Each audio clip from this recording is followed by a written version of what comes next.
tupiganie chama yetu ama namna gani? Na hiyo ni mzuri.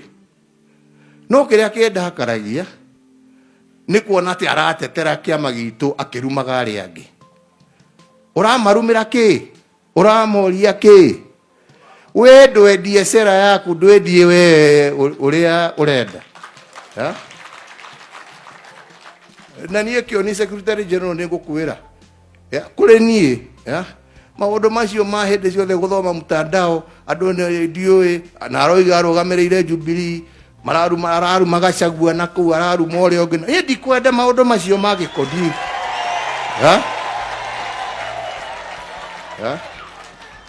na tå iguithanie ithuä tå tirä kä ama kä a iru.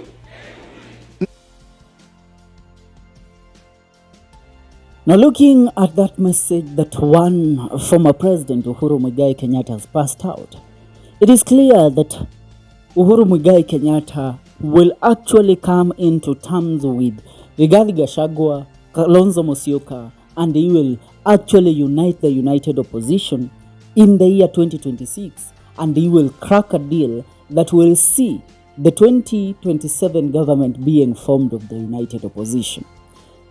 Getting down to it, the retired President Uhuru Kenyatta today has cautioned members of the Jubilee Party against engaging in insults and divisive language, insisting that the party must maintain a culture of respect and discipline as it reorganizes at the grassroots. Speaking during the meeting with Jubilee grassroots leaders at Thika Greens on Friday, Uhuru said that the party would not tolerate what he termed as politics of abuse, personal attacks, or smear campaigns. Uhuru stressed that maintaining respect in political discourse is central to Jubilee's identical and failure, which is something that we actually come into agreement with.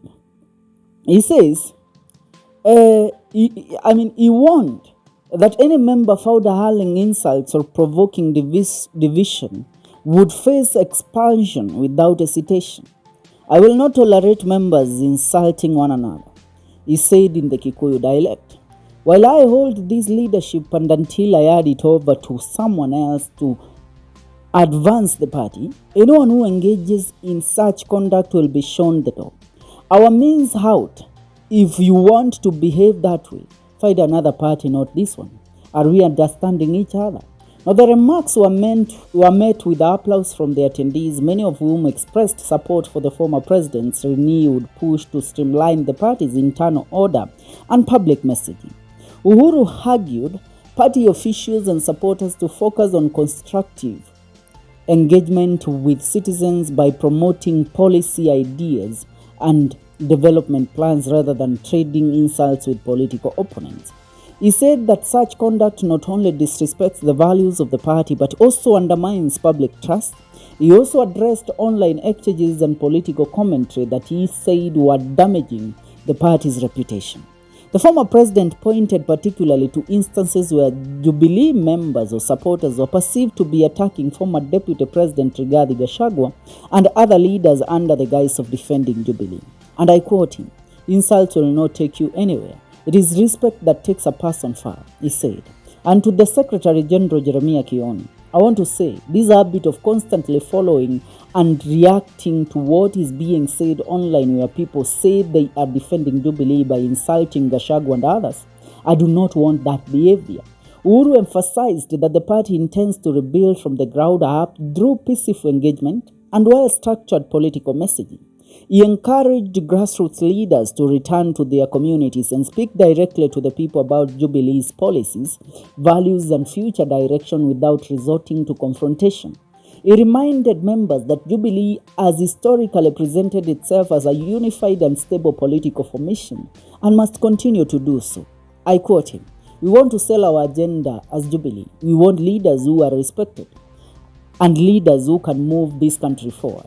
Uhuru concluded by calling for unity, discipline, and renewed commitment to rebuilding the party's structures and influence. He told members that maintaining peace and respect in political engagement would strengthen the party's connection with the public and reinforce its role as a viable political force in the country.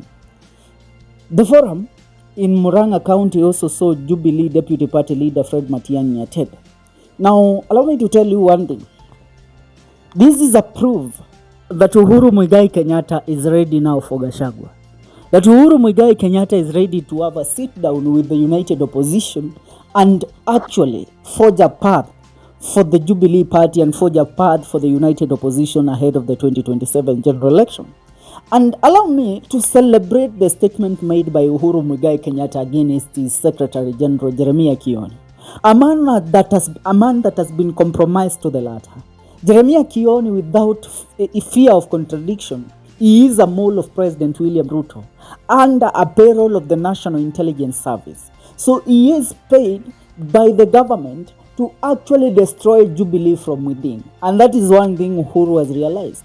The biggest problem to Jubilee Party, I mean, the detrimental problem, the death of Jubilee Party will be the success of Jeremiah KIONI.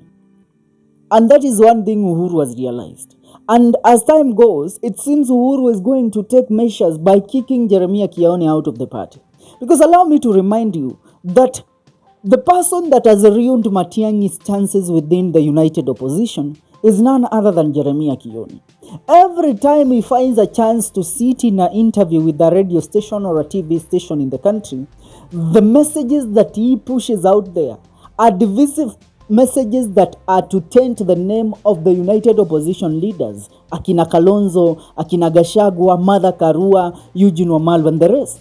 Because he feels that he deserved a better chance within the united opposition more than Gachagua.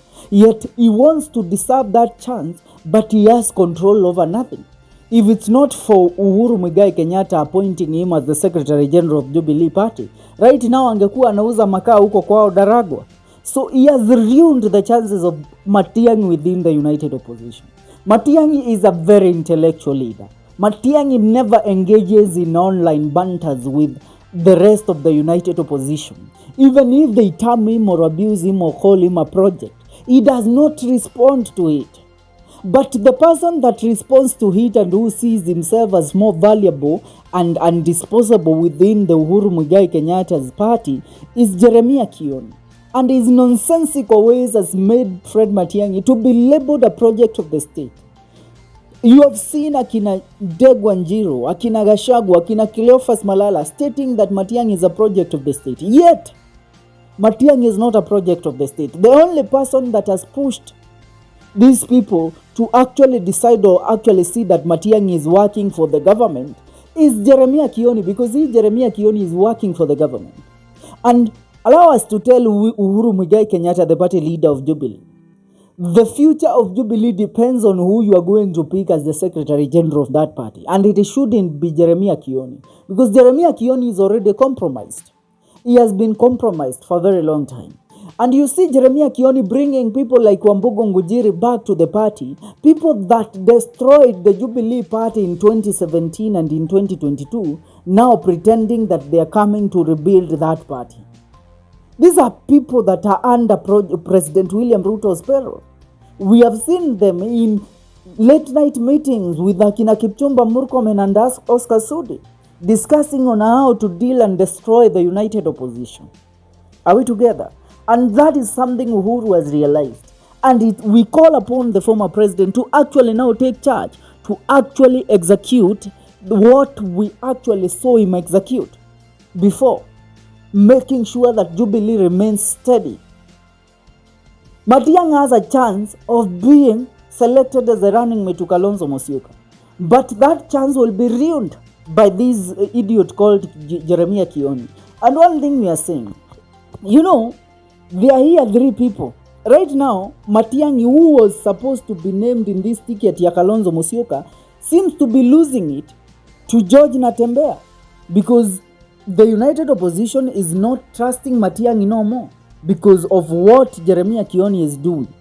Jeremiah KIONI is every morning in the radio station calling out Gachagua and calling out Kalonzo Musyoka. He is bitter with them because they have the reception of the people. But that is what is ruining the chances of Matiang'i. And it's high time Uhuru Muigai Kenyatta takes control. Ladies and gentlemen, I would love to hear what is your take. Leave a comment on the comment section. See you in our next video. This is the Kenyan Daily Report.